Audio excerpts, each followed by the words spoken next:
Millions of federal workers are deciding whether to accept or reject the buyout offer that Elon Musk has presented to them.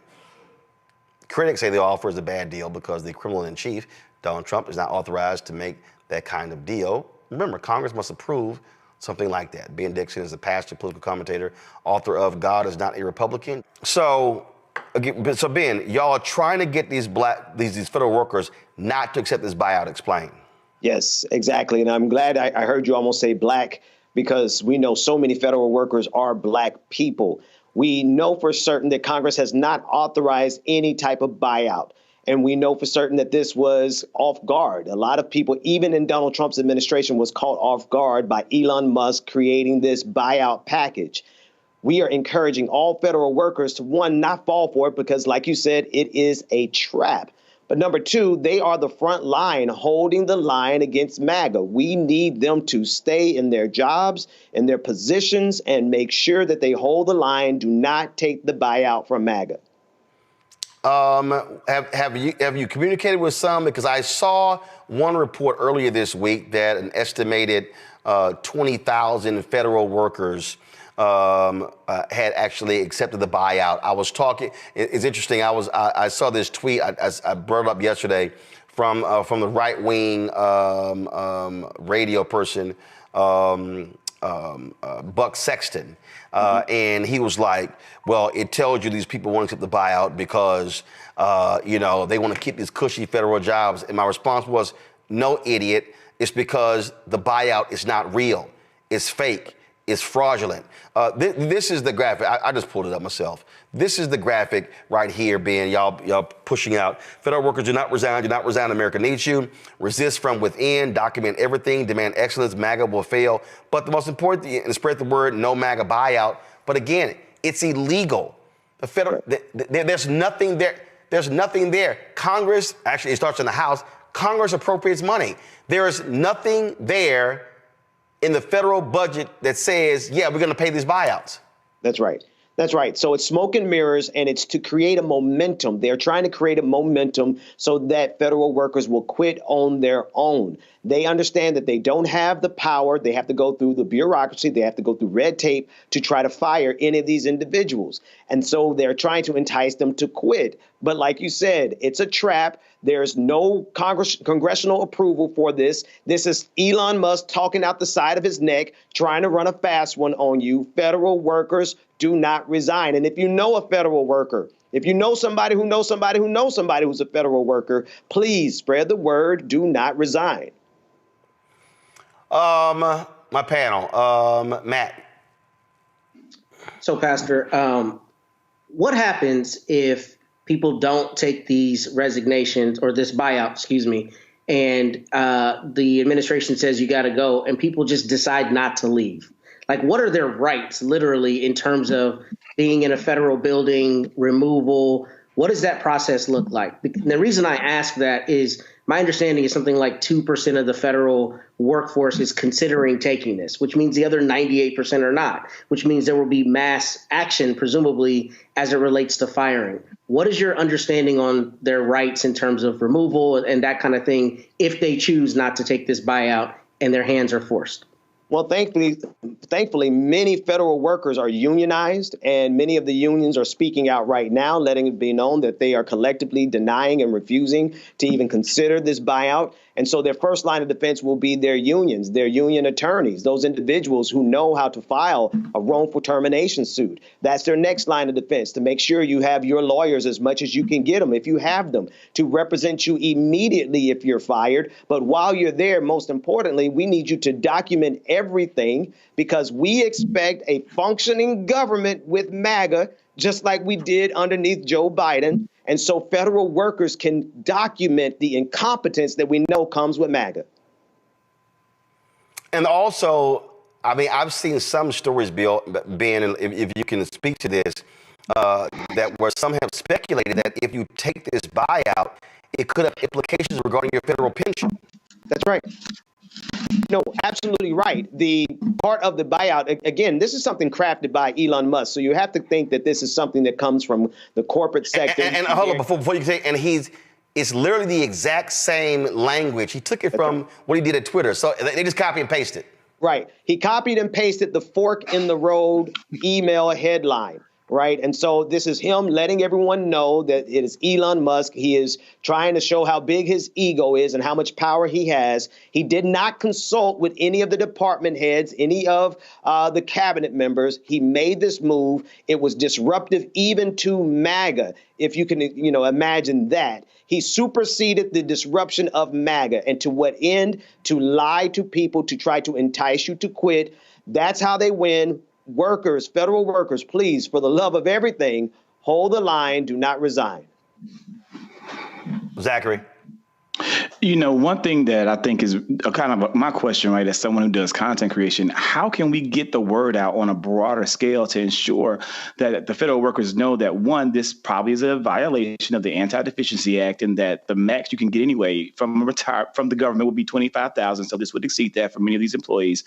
How do we get the word out so that they know to stay and just toe the line?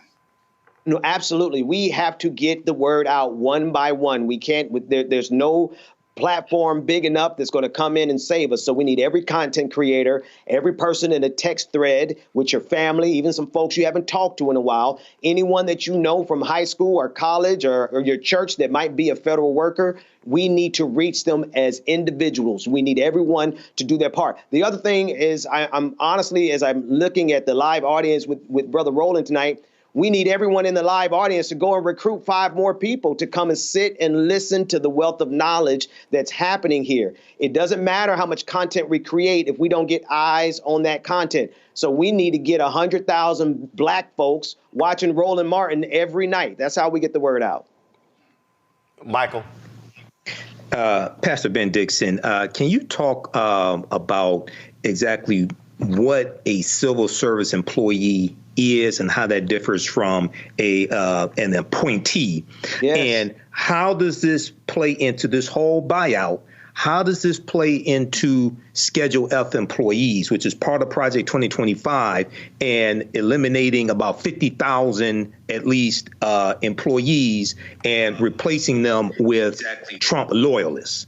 Absolutely. Thank you so much for that very important question, because civil employees, civil workers are actually advanced based on merit, test taking, qualifying, expertise, they go through the mill. Any federal worker would tell you they worked and gave their life, everything they could to get to the position that they are in, versus MAGA, a bunch of incompetent, cave-dwelling troglodytes who don't believe in science, who don't believe in truth. They don't believe in anything but servitude to Donald Trump. We guarantee, we know without a shadow of a doubt, if these federal workers resign, they will be replaced by people who are incompetent, incapable, and ideologues.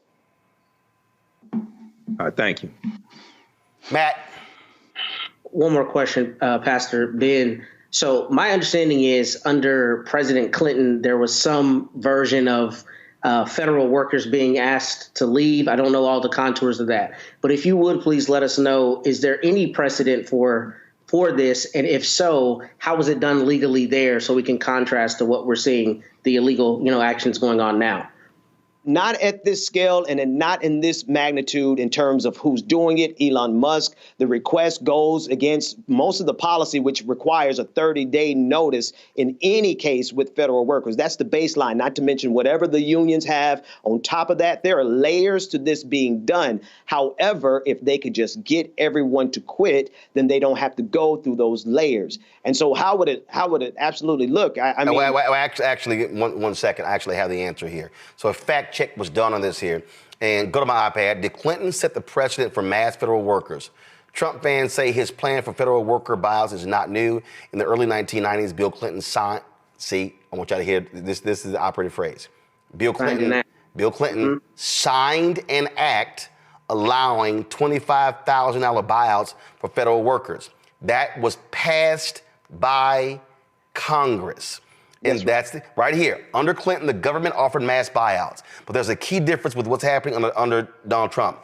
A bipartisan Congress overwhelmingly approved Clinton's program following months of review. That's the difference. There it is. That's the difference, because this is being headed up by Elon Musk. He has taken his prerogative, he's taken his ego, his pride, and his platform, and has decided that this is what the United States of America is going to do, as opposed to Congress passing legislation. All right, then. Again, folks, we want you to is the graphic on all your pages, and I'll put on my Instagram page. Yes, it's page. Across all of social media at this point. We need just everyone to get this image, send it to people in real life that you know, call, text them. Federal workers do not resign. Absolutely, because again, if you voluntarily take the buyout, you also are putting in jeopardy your legal status. So and I'm sure Matt, being a lawyer, will tell anybody, you want to protect every legal opportunity that you have. You don't want to take that buyout. Don't even get near it. And I need people to understand. I know Christopher Wray and these other people, they resign. Y'all, I'm just going to tell y'all this here. When I worked at a radio station, KRLD in Dallas, Jack Hines was a news director, and so Jack wanted me to resign. Hell no, I ain't resigning. So somebody came to me and said, Roland, I don't understand. I mean, they're trying to force you out. I said, you never quit because you can't file for unemployment insurance. That's right. I said, you let them fire you. Y'all, getting fired today ain't the same as it was 30, 40 years ago. I don't give a damn. Let them fire you. That's right. Then you have a better legal standing. Then the unions can file lawsuits on your behalf. What you don't do, you don't voluntarily quit. That's right. You don't do it. So much. All right, Ben, I appreciate it. Thanks a lot. Thank you, man. Thank you. Hello, I'm Isaac Hayes III, founder and CEO of Fanbase. And right now we're accepting investors in our $17 million round to revolutionize the future of social media. Today, for just $399, you can own 60 shares of stock in Fanbase at $665 a share. Go to startengine.com/fanbase and invest today. While the big platforms have grown too massive and disconnected from their users, Fanbase is building a platform where creators and users truly come first. We've already raised $4.8 million from everyday investors who believe in this vision, and now you can join them. This is your chance to invest in a social media tech company with over 1 million users that is disrupting media by allowing anyone to reach all of their following and monetize their content from day one. The market is changing, big platforms are failing to serve their users, and Fanbase is stepping up to fill the gap. Don't wait until it's too late. Invest now. Invest for yourself and your future. Go to startengine.com/fanbase and own the future of social media.